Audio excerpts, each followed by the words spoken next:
During a family gathering with over a dozen relatives, my mother-in-law suddenly declared loudly, "You must give our family another boy." Everyone fell into an awkward silence. I responded with booming decisiveness, "No problem, we'll start working on it as soon as we get home today. What position do you think we should use? Which one makes it easier to conceive? Your son keeps saying he's exhausted every day. You can't just keep pushing for a baby. How about buying some kangaroo essence?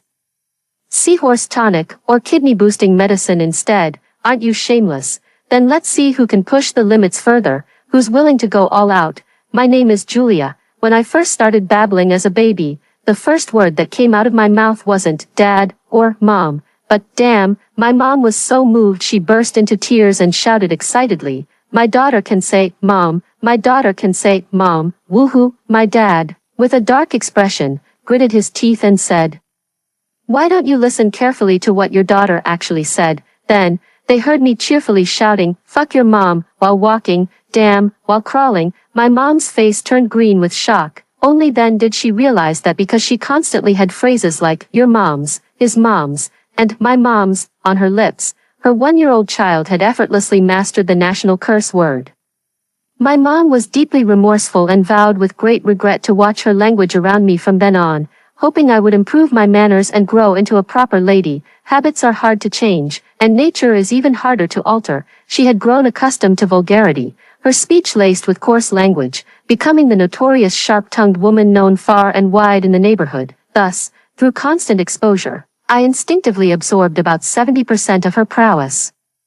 Why didn't I master it completely? Because my mother once set a historic record by arguing with a fierce vegetable vendor for half an hour without repeating a single insult. This height is truly beyond my reach. Actually, the most frustrated person is my dad. He's an honest and simple scholar who met my mom through a matchmaker. In those days, they got married after just a few meetings. All my dad knew was that my mom was good-looking, her family ran a small business, and their conditions were decent, especially my grandma. She adored my dad, who sweet-talked and spoiled her with delicious food until she was completely smitten. After marriage, my dad finally learned that my mom's family business was running a mahjong parlor. Growing up in the mahjong parlor, my mom mastered all sorts of street-smart tricks, but my mom knew her boundaries. She never used these skills on my dad or me, though outsiders weren't so lucky. My mom has a famous saying, "The nice get bullied, the tame get ridden. If someone hits you, you damn well hit them back." I took his words to heart, but for girls, most are quite civilized, so during my school years, my ability was almost never put to use.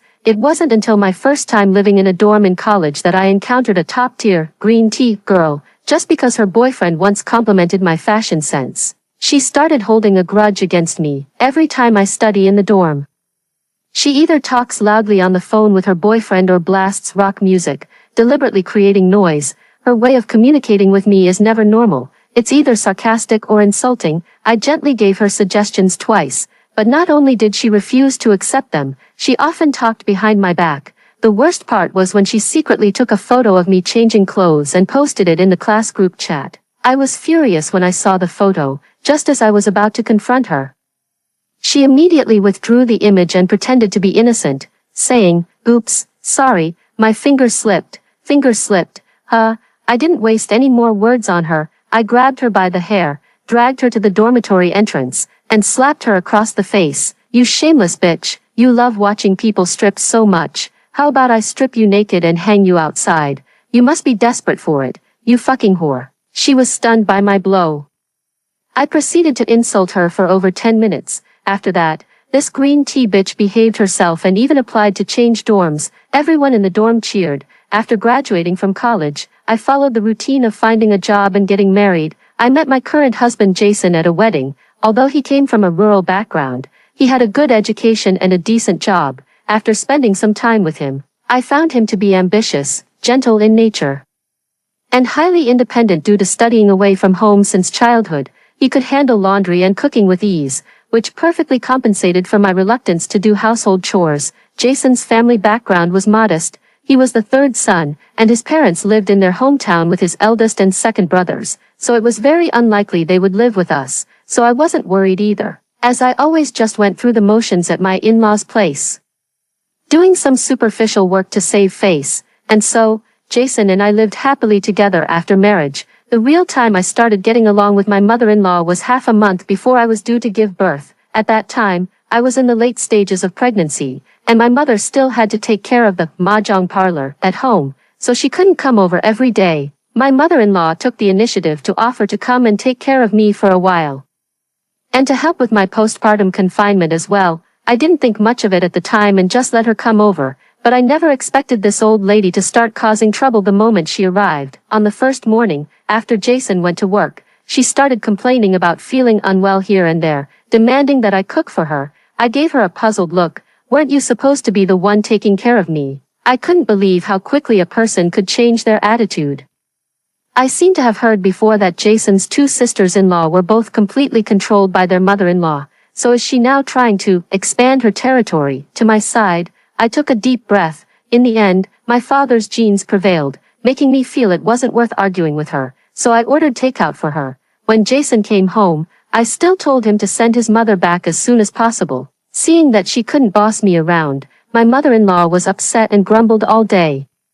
In the evening, before I even had a chance to say a word to Jason, my mother-in-law played the victim first. She pitifully told her son that she was new here, didn't know where to buy groceries, and had no idea how to use the range hood at home, yet she accused me of being heartless and looking down on her, claiming I ignored her and deliberately starved her. Although Jason didn't believe I would do such a thing, he also didn't think his mother would make up stories. So he patiently asked me about it. I immediately exploded, pointing at the takeout box in the trash and shouting, "Which damn dog ate this? How dare you frame me?"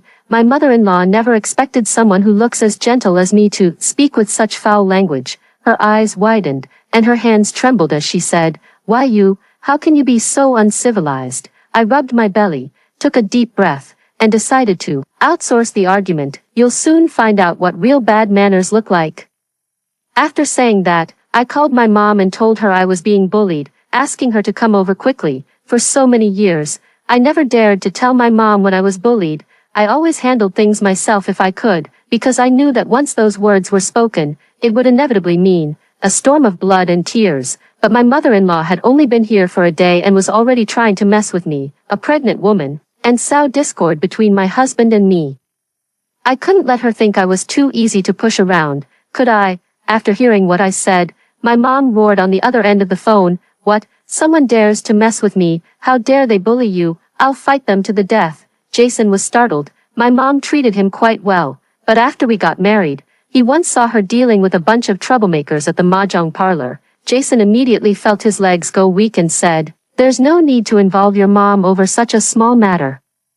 Really, it's completely unnecessary." In his view, calling the police wouldn't have been this uncomfortable, but words once spoken are like water spilled. Soon after, my mom arrived, and she wasn't alone. She brought along her 4 sworn sisters, each one brawny and eloquent, skilled in both words and fists. If this lineup were at my doorstep, it would be like having the 5 tiger generals. It could sweep away all the demons and devils. As soon as my mom walked in, she started shouting, "Who the hell bullied my daughter, you motherfucker? Step forward, I swear I won't kill you." My mother-in-law thought bullying me was no big deal, but she didn't expect my mom from my maiden family to come knocking on her door right away. She was terrified by the situation at first glance and shrank back, hiding behind Jason. Seeing things escalate, Jason quickly said to my mom, Mom, don't worry, it's all a misunderstanding, nothing serious," after taking the initiative.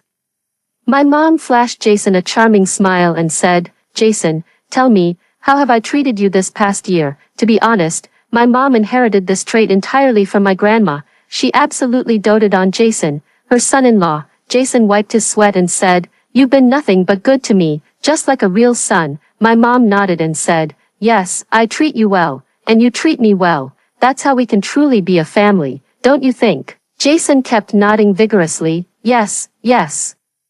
You're absolutely right." My mom sneered coldly. "When your mother came, I even wanted to welcome her properly. Who would have thought we'd meet like this? I didn't come here for anything else today. Let's just clear the air, and once everything's out in the open, it'll be fine." After speaking, she sharply asked Jason's mother, "You damn old hag, why are you bullying my daughter? My daughter is pregnant and about to give birth. If you really upset her, what good will it do you?"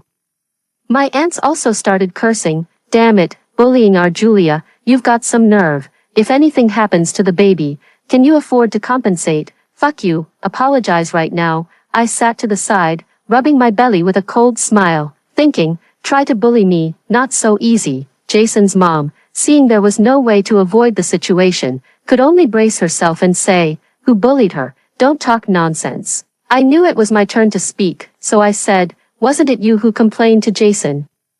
Saying I didn't feed you and ignored you. It was you who said you weren't feeling well and asked me to cook for you. My belly is too big to cook, so I ordered takeout for you. The records are all there, and the leftover boxes are still in the kitchen. My mom shouted, didn't you say you came to take care of my daughter? Is this how you take care of her? She's so heavily pregnant, and you, damn it, made her cook for you. How could you have the nerve? My aunts also said.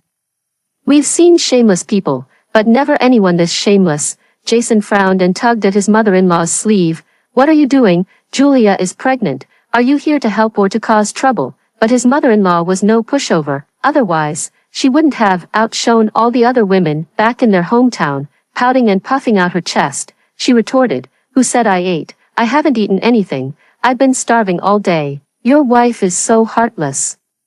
She only buys food for herself and doesn't care about me at all. She looks down on me because I'm from the countryside. Wah, with that, my mother-in-law began her performance. I was immediately frustrated when she turned the tables on me. We don't have surveillance cameras at home, and she absolutely refuses to admit it. I'm truly at a loss. I was furious, so I pulled out those takeout boxes and said, dare you say you didn't eat any of this? Would I really need to order so much just for myself? That was clearly enough for 2 people, and she ate it all up with great relish, not leaving a single crumb. Yet now she has the nerve to turn the tables on me. My mother-in-law raised her eyebrows without batting an eye. I didn't eat any of it. You ate it all yourself. It's perfectly normal for you to eat more since you're pregnant. With that, she put on a smug expression, as if she had everything under control. This old woman is truly a tough opponent. She knows this isn't a police station, and we don't deal in evidence here. Some things are simply impossible to clarify, but as an elderly woman from the countryside, she could easily stand on the moral high ground and spout nonsense to her son and daughter-in-law. Jason was caught in a dilemma and could only say to my mom, Mom, these must be misunderstandings. I won't let Julia get upset. I'll talk to my mom later. Maybe you should head back for now. Seeing that she had gained the upper hand, my mother-in-law looked smug, plopped down on the floor, and began wailing, oh dear, my life is so miserable, coming all this way to serve your wife, and I still get mistreated, taking advantage of us country folks being honest. She even wanted to open the door and cry for the neighbors to see. As if the situation wasn't dramatic enough, Jason was frantic, pulling at her and shutting the door, sweating profusely as he said, stop making a scene. It's embarrassing, enough already. My mother-in-law performed for quite a while, only to find me sitting firmly on the sofa without moving a muscle. She couldn't help but glance at my mother and her sisters. They seemed completely indifferent, all crossing their arms and watching the show with disdainful smiles on their faces. With no one taking the bait, my mother-in-law's voice gradually faded away. Seeing this, my mother sneered and said, they say some women like to make a scene, crying, making a fuss, and threatening suicide. After all these years, they still haven't learned any new tricks. I was looking forward to seeing it for myself. My mother's sisters also joined in the mockery, saying, oh, that's about all there is to it. Just a bit of petty drama. Seeing that no one took her seriously, my mother-in-law was furious, and her wailing grew even louder. Without wasting any more words, my mother pushed Jason aside with one hand and pulled my mother-in-law up with the other, saying, you say you've been starving all day? My mother-in-law stiffened her neck and said, yes, that's right. My mother smiled and said, you think I can't do anything about it? You're underestimating me. I specialize in dealing with old green tea bitches. Come on, ladies, with that. She and a few other women restrained my mother-in-law and began forcing her to vomit. You haven't eaten anything, right? Then there shouldn't be much in your stomach. Let me see what comes out, my mother said viciously. I couldn't help but shiver, thinking that those who tried to play tricks in front of my mom always ended up badly. Having been around for many years, my mom has seen all kinds of storms. Someone like my mother-in-law is just an appetizer to her. I remember one year when my mom went on a trip with a few of her sworn sisters and encountered an unscrupulous tour guide. At the time, the guide complained about their low spending and made veiled criticisms on the bus, even threatening to lock my mom and her friends up. An ordinary person might have just swallowed their anger, but that day, the person on the bus was my mom. So the tour guide experienced the most terrifying and miserable day of his career. He was surrounded and attacked by several burly aunties, beaten, cursed, scratched, and kicked, until he was finally thrown off the bus. It's said that the tour guide was left with severe psychological trauma and never dared to take tour groups from our area again. My mother-in-law was terrified by my mom. Her eyes filled with fear as she shouted, "Let me go, don't lay a hand on me, I'll call the police. Jason, hurry up and get them out of here."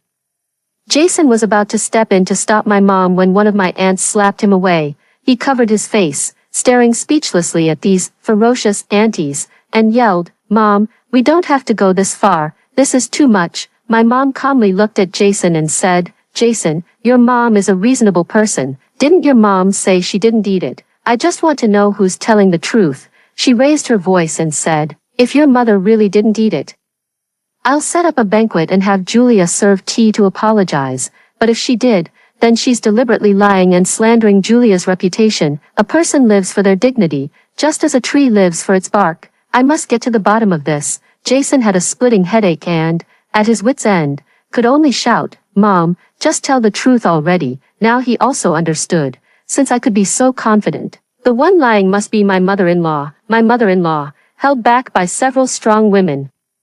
Couldn't break free and ended up taking quite a beating. Seeing that Jason couldn't save her and with my mom glaring fiercely, she had no choice but to whisper, "Fine, I admit it, I ate it." My mom walked over and said, "Don't say we're bullying you. Did you really eat it?" My mother-in-law, having witnessed my mom's ferocity, could only say, "I ate it. I was just saying it casually. Why are you making such a big deal out of it?"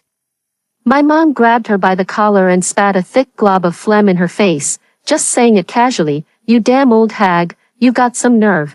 My aunts also started yelling with their hands on their hips. "What kind of person is this? If you take something, you owe a debt. If you eat something, you owe a favor. How dare you still run your mouth after eating our food? This is just stirring up trouble for no reason." She can't stand seeing her son and daughter-in-law living happily. Jason closed his eyes for a moment, lowered his head, and said, "Mom, why would you do this?" My mother-in-law was scolded mercilessly but didn't say a word, only shedding tears, looking utterly pitiful. After a few minutes of stalemate, Jason finally said, "Mom, everything that happened today is clear now. I'll make sure my mom apologizes to Julia, and this kind of thing won't happen again. Mom, please don't be angry. It's getting dark, maybe you should head back first." My mom sneered. "It's not over yet. Why go back?" The aunts chimed in from the side. "Exactly, she's crying so pitifully, as if we're the ones bullying her. How shameless to twist the truth like this." "Absolutely, why would she lie like that? What good does it do her to stir up trouble between her son and daughter-in-law? Don't you get it? If the son and daughter-in-law don't get along, she can manipulate the situation. She can bully the daughter-in-law all she wants." "Oh, you're absolutely right. What kind of outdated thinking is that? How shameless." My aunts went back and forth, exposing my mother-in-law's sinister intentions in broad daylight. My mother fiercely said to my mother-in-law, "My daughter is the treasure of our family, not someone for you to bully as you please. No one in this world can bully her. Whoever dares to bully her, I'll fight them to the death. Do you understand?" My mother-in-law bit her lip, silent, still shedding tears. My mother sneered a few times. "Oh, stop acting in front of your son, we're all old foxes. Who doesn't know your little schemes? Fine, you want to ruin my daughter's reputation, our family has to set the record straight, or how else can we face others outside?" With that, these aunties dragged my mother-in-law out. Jason blocked them and said, "What else? Isn't this over?" My mother said matter-of-factly, "We have to clear this up. Everyone around here is a neighbor, old friends from years on this street. My daughter can't take the blame for this." With that, my mom dragged my mother-in-law downstairs and began her public execution. She exaggerated every misdeed and wrongdoing of my mother-in-law, recounting them to every passerby downstairs. Everyone started pointing fingers at my mother-in-law. How can someone be like this, pulling this stunt when the daughter-in-law is about to give birth? Do you think Julia's mom is someone to mess with? This is practically asking for trouble. This is exactly why you shouldn't marry into such a family. almost got bullied right away. With a mother-in-law like that, divorce would be the better option. My mother-in-law was scolded until her face turned red, wishing she could find a hole to crawl into. After much persuasion from Jason, my mom finally let my mother-in-law go. My mother-in-law's face was ashen, looking utterly defeated. Her proud little tricks were like a child playing with mud and pee in front of my mom, completely powerless. At this moment, my dad finally arrived fashionably late. He said to Jason, "Your mother-in-law is just overly protective of her daughter, especially since Julia is pregnant and already in her later months." Having worked in tandem with my mom for so many years, my dad is well versed in the principle of giving a carrot after using the stick. He came specifically to give Jason a way out. When Jason saw my dad, his eyes welled up with tears as he said, "Dad, really?" He probably never thought my dad could be so kind. My dad could only say, "Stop talking. I know it's not your fault. Everything is over now. You should comfort your mother and tell her not to overthink it. Life is long, and time will reveal a person's true character. Our family is full of honest people. Treat Julia well, and we won't treat you unfairly." My mother-in-law, who was listening nearby, almost popped her eyes out in disbelief, thinking to herself, "What kind of honest people are you talking about?" My dad continued, "Today has been chaotic enough. We'll take Julia with us for now. Your mother is also shaken up. Find some time to send her home to rest. Once she's gone, we'll bring Julia back." The implication was clear. "Only after your mother leaves will I come home." Jason froze and said, "Dad, my mom has realized her mistake." My father didn't listen to his explanation, just patted Jason on the shoulder. "Harmony in the family leads to prosperity in all endeavors. Let your mother come home. We don't lack help here anyway, so let's settle it this way." With that, my parents took me back home. Jason stood there for a long time, left with no choice. He had to send my mother-in-law back to her hometown the next day.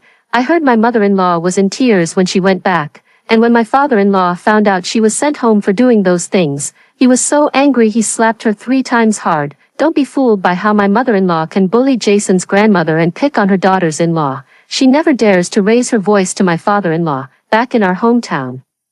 I used to see her getting scolded by him all the time and felt sorry for her. After this incident, I can only say, the pitiful have their own hateful traits. After returning home, I still felt somewhat uneasy inside. I asked my mom, did we not give Jason enough face? Although mothers-in-law often bring it upon themselves, even when beating a dog you have to consider its owner, let alone when it's your own mother. Jason and I have had a good relationship these past 2 years. And I didn't want to ruin the harmony over these matters, especially since we have an unborn child to consider. My mother touched my hair and said, if I don't stand up for you, you won't be able to handle that nasty old woman on your own, this time or next. Jason, as her son, will definitely try to smooth things over, and the result of smoothing things over would be, my father chimed in, it would mean you continue to be bullied by that manipulative old woman.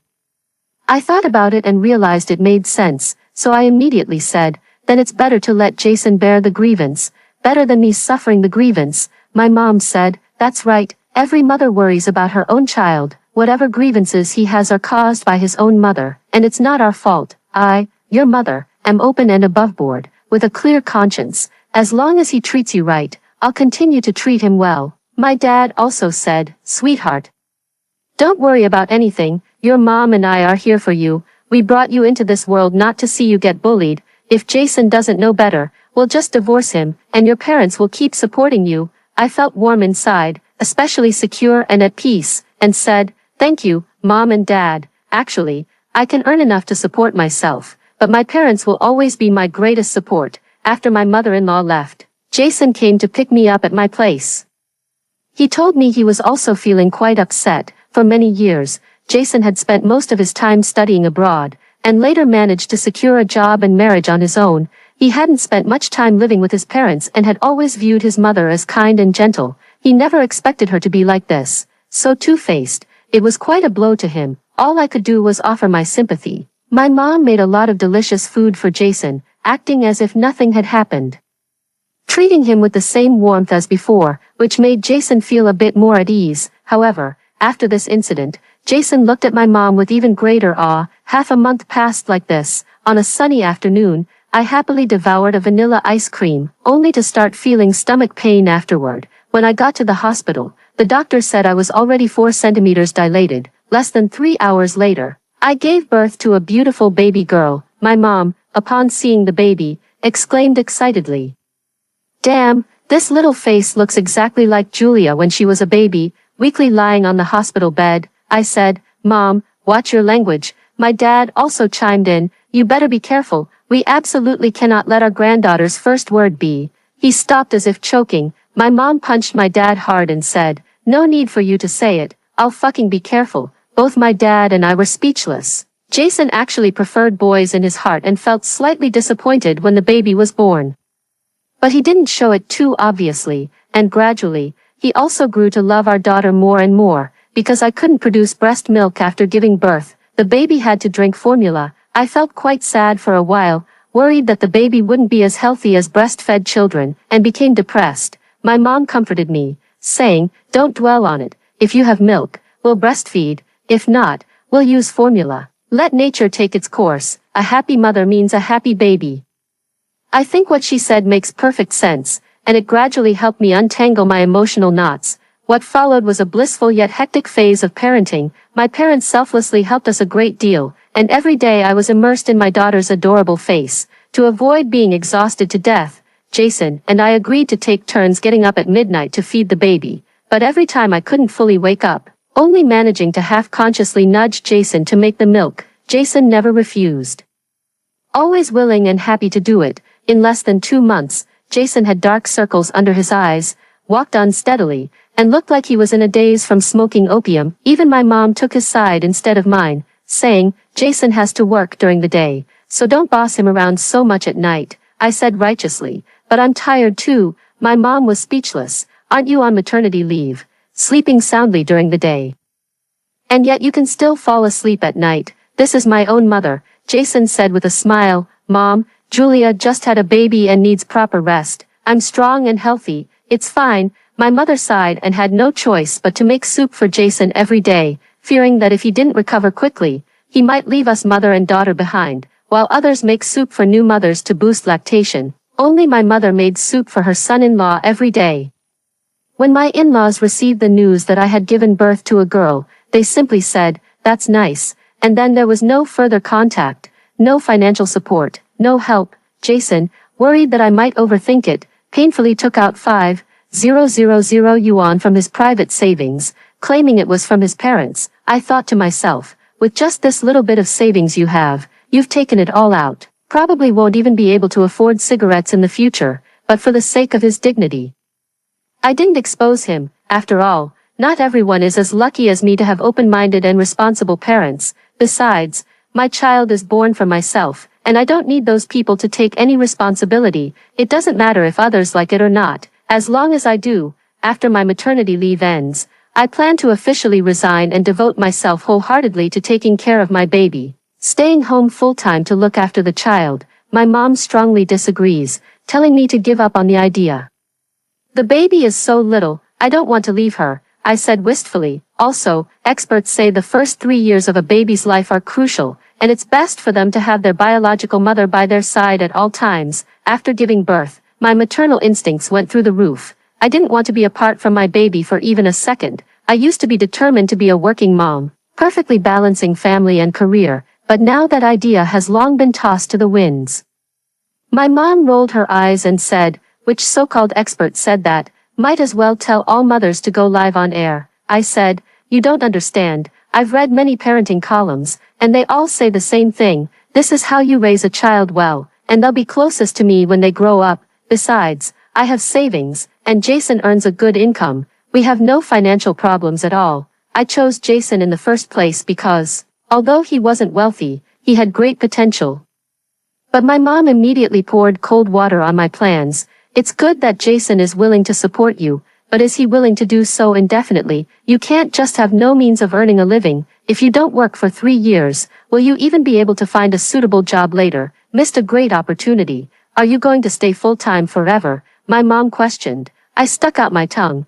"Even without a job, I can find things I enjoy doing. Staying at home is quite nice too. Shopping, watching movies, getting manicures, binge-watching shows, going to the gym. I can always find ways to pass the time." Besides, my family's financial situation is decent, so I don't have to worry about living expenses. My mother said earnestly, "You're being too naive. You say children need companionship, but that's a need when they're young. When she grows up, will she still want you staying at home with her every day?" Other kids' mothers are doctors, teachers, or engineers, while hers is just a full-time housewife.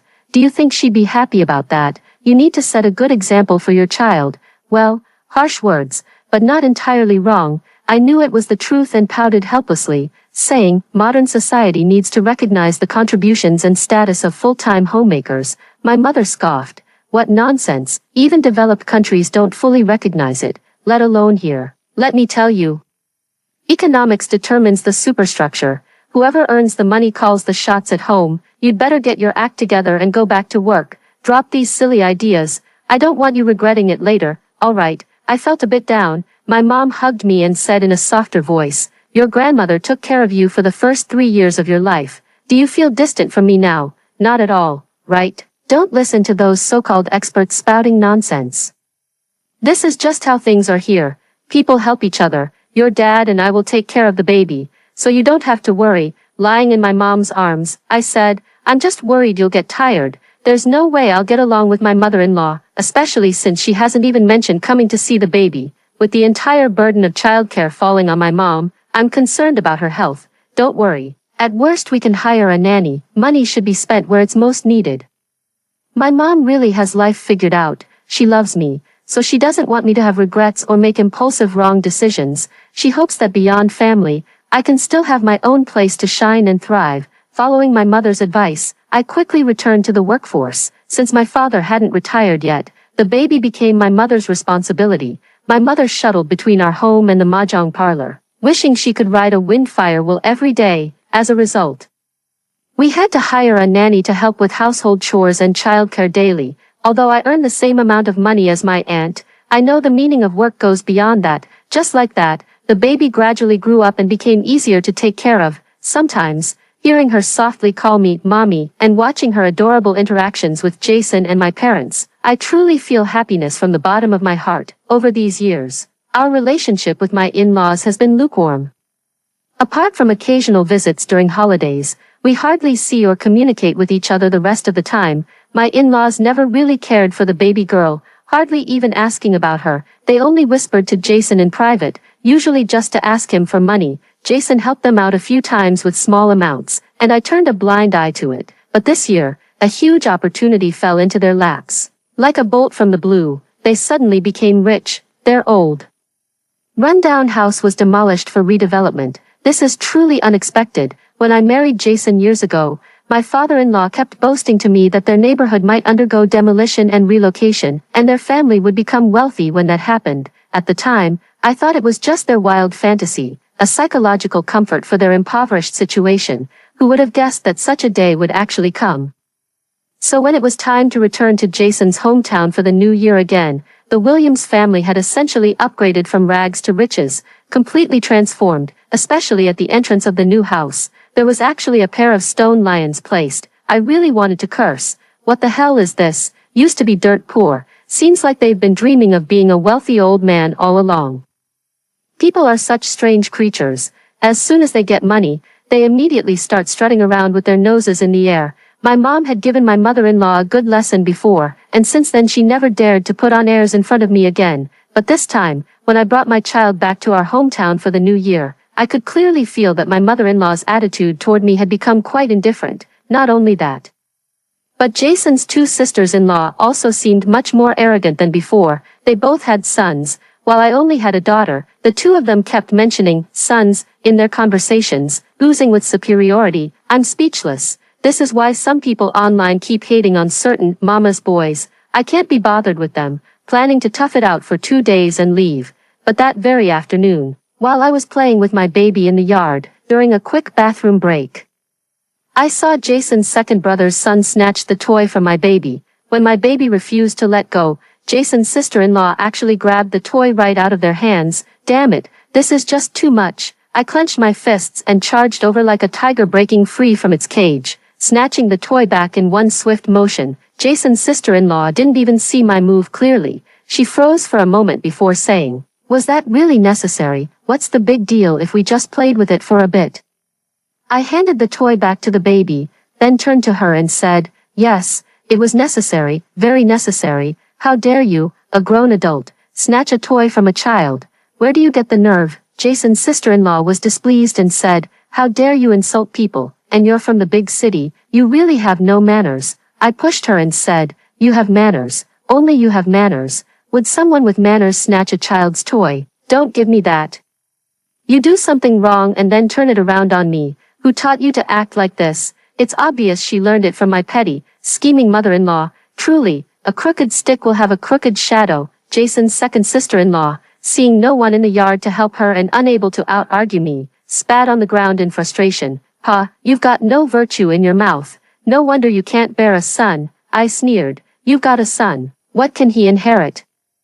Those two stupid stone lions at the gate. How ridiculous. Jason's second sister-in-law and I parted on bad terms. Before dinner, I noticed her whispering with my mother-in-law, occasionally glancing at me, and I couldn't help but wonder what mischief they were plotting. Sure enough, during the family gathering that evening, with the occasional sound of fireworks and firecrackers outside the window, everyone was chatting and eating with great enthusiasm. Suddenly, my mother-in-law blurted out, you must give our family another boy. The tone was utterly commanding, and in such a setting, it felt completely out of place. Jason and I looked at each other, utterly speechless for a moment. As I remained silent, the atmosphere in the room became quite awkward. Jason coughed lightly and said, well, it's the new year. Let's not talk about this. Everyone, please eat. After speaking, he gently tugged at my sleeve, hinting that I should just let it go. I took a deep breath, hesitating whether to go all out to eliminate future troubles, but with the baby still here,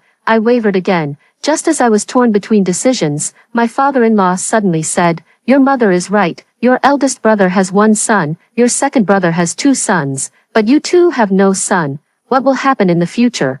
What should I do? I truly didn't know what would happen without a son. Would I be buried alive? Still have to pay the poll tax? Jason glanced at his father and said, we have our own plans, so don't worry about it. To be honest, Jason and I have been hesitating about whether to have a second child these past few years. Jason, after all, is a man from the countryside with a strong fixation on having a son. I think children are adorable, and having a little sister or brother would be nice. Besides, I would never neglect the eldest child. But no matter what, these decisions should be ours to make. Outsiders have absolutely no right to interfere.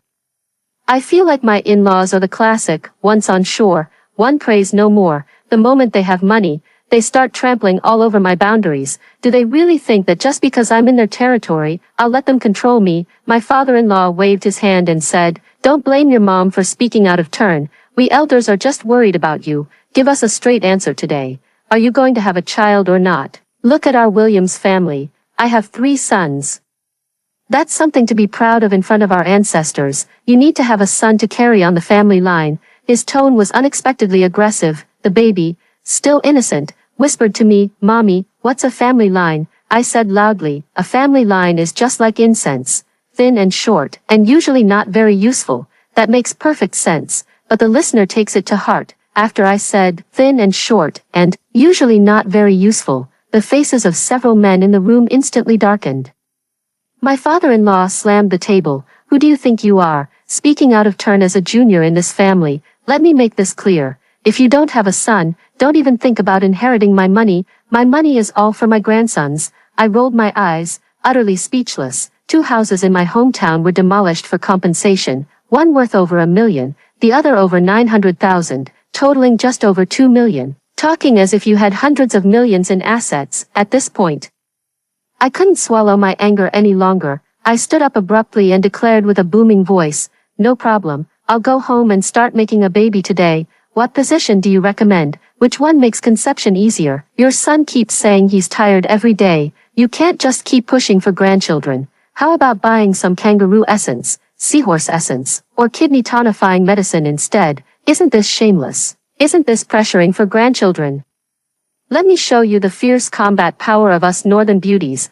I rattled off a string of words, leaving my in-laws stunned. Jason's brother and sister-in-law flushed red, unable to utter a single word. You, what kind of talk is this coming from a woman? Third son, aren't you going to discipline your wife? The the father-in-law roared in humiliated fury. Knowing how fierce I could be, Jason quickly pulled me aside and said, "Enough. It's the new year," I sneered, planting my hands on my hips, and retorted, "What's the big deal about the new year? And what's the deal with being a woman? You can shamelessly pressure me about having kids, but I can't even ask a question. Didn't you fucking have 3 sons? Such a grand achievement. Greater than saving the world.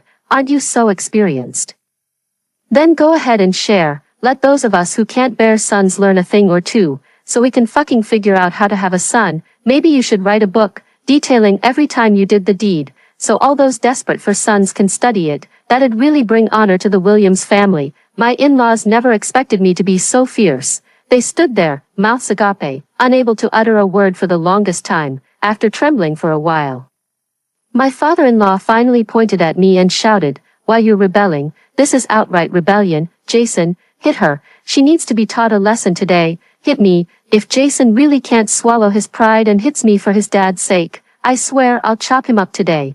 Perhaps sensing my fierce glare, Jason stood frozen in place. Seeing Jason remain silent, his brother didn't miss the chance to stir trouble, egging him on. "You need to discipline your wife. Look how angry you've made Dad." Jason's sister-in-law chimed in too. "You've got no upbringing at all. Have you no shame?" Jason was surrounded by everyone inside, saying, "All right, can't we just have some peace during the new year?" The father-in-law was furious. "Are you going to discipline her or not? If you won't, I'll do it for you." With that, he grabbed a stick and was about to act. I raised an eyebrow, picked up a beer bottle, and smashed it violently, roaring, "What the hell do you all want? Let's settle this today. I'm fucking ready for anything." The competition between people is about presence, not physical strength. Father-in-law looked at the sharp bottle bottom and immediately panicked, saying to Jason, "Look at what kind of wife you've married. She's practically a thug." I smiled and said loudly, "Thug or virtuous wife, as long as I'm not bullied, it's fine. I can endure anything in this life, but I won't tolerate being pushed around. My parents told me they didn't bring me into this world to suffer humiliation." Mother-in-law seemed to recall my mom and shuddered. Perhaps my imposing demeanor was too strong, as the whole group seemed to harbor lingering fear toward our family, so for the moment, no one dared to continue. Seeing that everyone had fallen silent, I slowly put on my coat, picked up the child, and said, "This meal is impossible to continue. I'm afraid I'll have a heart attack if I finish it." "Jason, are you coming with me or not?" Jason glanced at me and said sorrowfully, "Do you have to make such a scene? We haven't been back for years. Can't you just endure it for my sake?" I took a deep breath and said to Jason, "The kind-hearted are bullied, and the tame horse is ridden. What kind of good life is your family living that requires enduring just to get by?" Jason was speechless and said, "Why would you say that?" I wasn't in the mood to continue with him, so I resolutely turned around and left with the baby in my arms. After I got in the car, my heart kept pounding non-stop.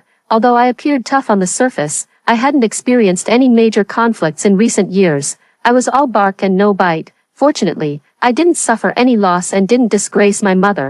I waited at the door for Jason for 5 minutes. When he didn't follow me out, I finally felt completely disappointed and drove away from this damn place.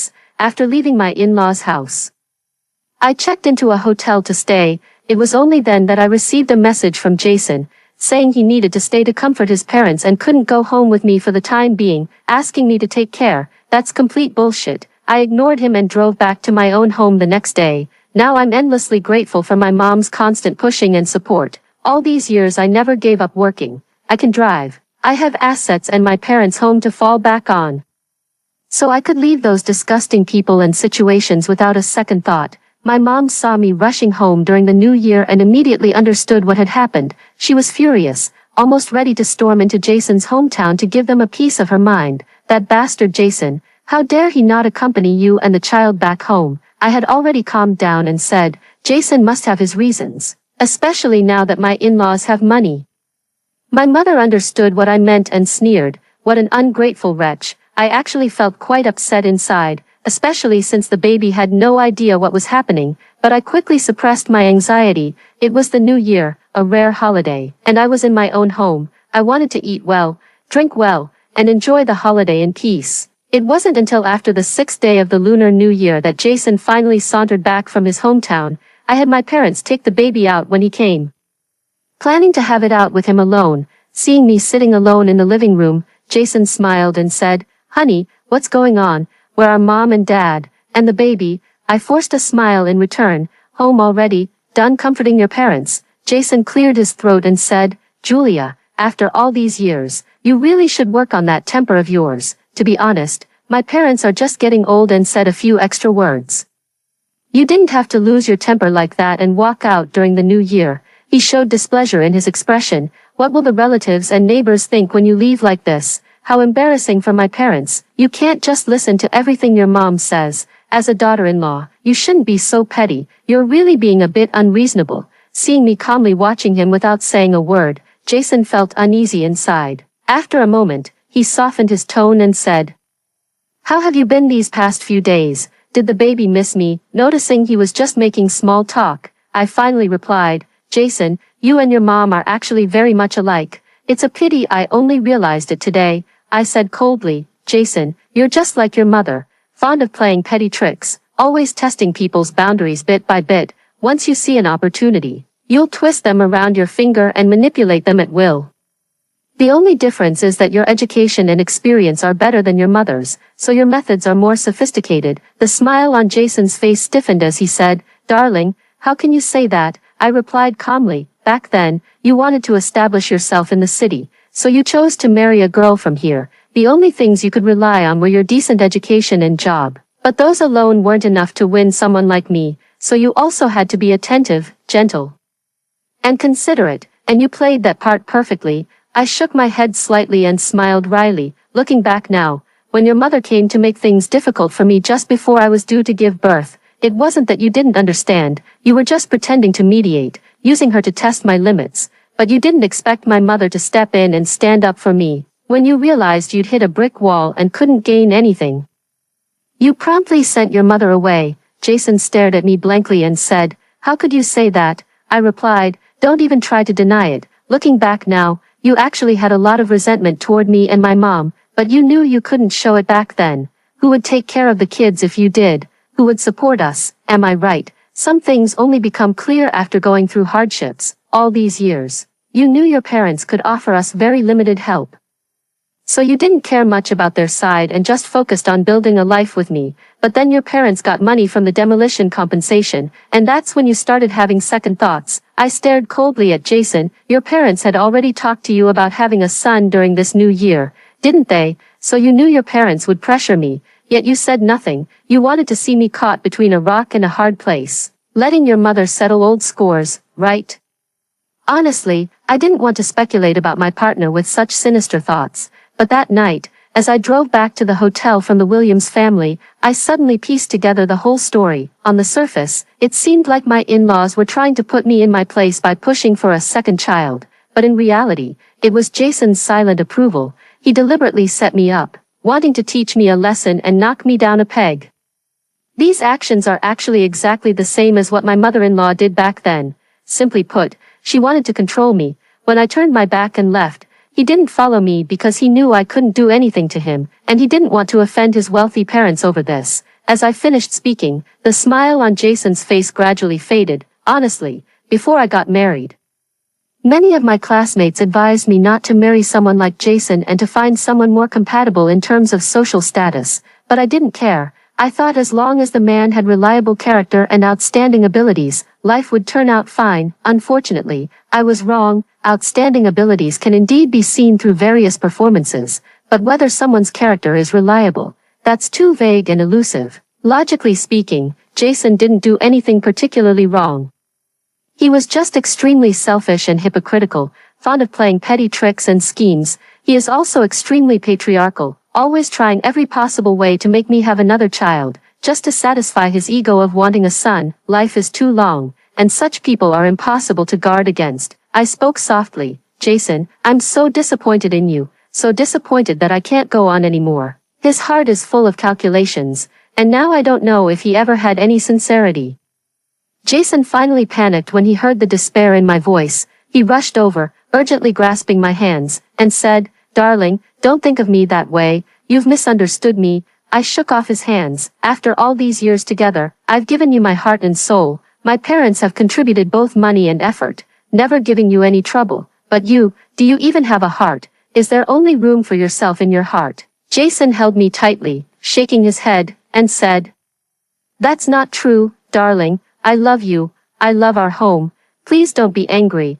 I pushed him away coldly. "Let's get a divorce. I can't go on living with you anymore." Jason turned pale, his lips trembling as he said, "Don't be like this. Don't say such things so lightly, okay?" He looked like a wronged little wife. I sneered. "We've been together for so long, and I've never once mentioned the word divorce. You know me. I'm straightforward. I only say it when I truly mean it.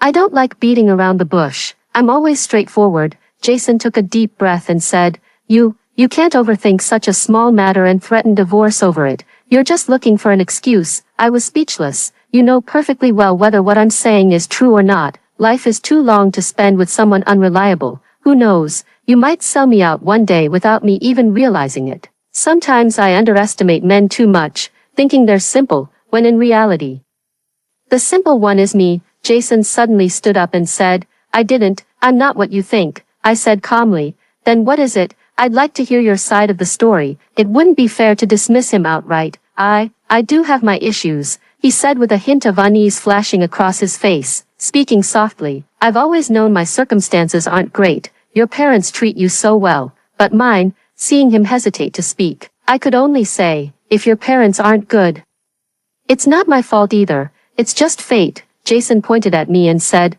Look, there you go again, always looking down on me with that condescending tone, dripping with superiority. That year when my mom came, I was so nervous. I was afraid you'd look down on her, afraid you two wouldn't get along." I was utterly speechless. "You two are definitely cut from the same cloth. Your minds are perfectly in sync. So your mom was afraid I'd mistreat her, so she struck first, right?" "To put it nicely, it's just self-defense." Jason lowered his eyes. "Actually, I know what's on my mom's mind. She doesn't have the confidence to face a city girl like you with such good conditions, so she wanted to assert some control over you." I was furious. "So, to cater to your inferiority complex, I have to let you bully me a little. Since when has the world become this insane? This is just too damn infuriating." Jason wiped his face and said, "I'm sorry, Julia, I'm sorry. These are just backward thoughts. Narrow-minded, stubborn, and not very decent. I hate these things, but I can't deny my roots. I can't completely erase these traces from myself." I was speechless. Jason looked up at me and said, "Over the years, my parents have been pressuring me in private, urging us to have a son. I know you definitely don't like being pushed about having kids. You're happy just having our baby. But you don't understand the kind of gossip we'd face back home for not having a son. People would talk behind our backs, saying we're immoral. That's why we can't have a son, and they'd say all sorts of nasty things, making life unbearable." I shrugged and could only reply, "Jason, you're seriously messed up. You've been away from home for over 20 years, only going back to the village once every few years. What the hell does it matter what anyone says? You're not going to live there for the rest of your life. What connection do you even have with those people anymore? Whether someone has 4 sons or 8, it's got absolutely nothing to do with you. All I can say is, even though you've left that village physically, your mind never did. This is absolutely ridiculous." I took a deep breath and said, "It's good that we're finally being honest with each other. After all these years, I finally get to hear your true thoughts. Since we're on the topic, let me ask you, what if our second child is also a daughter?" Jason looked pained and replied, "I don't know either." Hearing this, I actually felt relieved and said, "There's no way I'm having a third child. My age, health, career, and other factors just don't allow it. But if our second child is also a daughter and you still insist on trying for a third, then the only outcome for us is divorce. At that point, I'd be left raising 2 daughters alone. And our quality of life would plummet. If the future is already so clear, why should I keep banging my head against a wall until I'm forced to give up? I'm not foolish enough to gamble my life on someone else's conscience, especially when there's a big question mark painted over Jason's conscience." Jason anxiously said, No, we can try IVF. That way we're guaranteed to have a son." I felt increasingly calm and clear-headed as I replied, "IVF only harms the woman's body. I refuse. And even if we did have a son, with your mindset, our daughter would likely grow up in a family that favors boys over girls. I can't let her live like that. Between us, there are obstacles ahead and no retreat behind. Dragging this out will only leave us both wounded. It's better to let go." Saying these words, my heart ached slightly too. Who among us is without emotion? Jason's eyes turned red as he said, how can you give up so easily? Life isn't just black and white, there are many ways to live it. Why can't you bear even the slightest hardship? Can't you sacrifice just a little for me? Endure just a bit. We have to compromise with each other to grow old together. I looked straight into Jason's eyes. That's exactly why I said we're not compatible. I don't love you enough to give all this for you, and I refuse to live some goddamn life of sacrifice and endurance. I've wronged no one. Why should I sacrifice or endure? Why can't you give up wanting a son for me, Jason? Go find a woman who suits you, understands you, and is willing to do all this for you. Maybe you'll be very happy together. At this point, all I can say is that Jason and I are not right for each other. Jason slumped onto the sofa, lost in thought. I didn't disturb him, letting him think things through. After a long while, Jason covered his face and began to cry. He wept silently for a moment, then choked out the words to me, darling. Can you give me one more chance? We've had such a good life together, so happy. I really don't want to give up. I don't want to be apart from you and our baby. Can't we just keep living together? I asked. What about our son? Jason wiped his tears and said, let's just go with the flow. Okay, having a son is nice, but if we don't have one, then so be it. I've come to terms with it. After all, I'll never go back to live in our village again in this lifetime. There's no need for me to care so much about what others think. As long as I'm happy, that's all that matters to me. His eyes reddened again as he finished speaking. I don't want to leave you, and I don't want my parents' little bit of property anymore. Actually, I know there's hardly any money. It's not even as much as I could earn in 3 to 5 years. I just got confused for a moment seeing my older brothers have sons. Julia, can you forgive me this once? Seeing me hesitate in silence. Jason anxiously grabbed my hand. Julia, my salary is all in your hands. The car is under your name, and next year when we buy a new house, it'll be in your name too. I'm truly sincere about wanting to spend my life with you. Don't break up over such a small thing. I'm just an ordinary person with flaws. I might not always do things right, but I realize that now, and I will change. Can you give me another chance? Let me be on probation, and see how I do. His earnest words made my heart ache a little too. After thinking for a moment, I sniffled and said, fine, I'll see how you behave, but if you don't do well, I'll dump you right away. Jason hugged me happily, tears streaming down his face, and said, Julia, thank you, I'll do my best. I promise I won't let you suffer even the slightest bit of hardship in the future. I pinched his ear and said, I hope so, since the house hadn't been lived in for a long time. Jason went back early and eagerly cleaned up. Before long, my parents came back with the baby. Seeing my expression, my mom gave me a meaningful smile. Done, I nodded. My mom chuckled and said, I've always said that Jason, just like his mother, is clever but lacks boldness. A little discipline now and then does no harm. Looks like he'll behave from now on. Truth be told, my mom has had Jason figured out for years, though he's full of little schemes. He's excellent at assessing situations and knows how to choose the most advantageous path for himself. Plus, he values family deeply and is highly cooperative with his partner, just like my mother-in-law, who can stir up trouble among the womenfolk but instantly cowers when facing my father-in-law. Jason is the same way. This time, I made a big scene not only to show my in-laws but also to intimidate Jason. Does he really think I want a divorce? That would be letting him off too easy.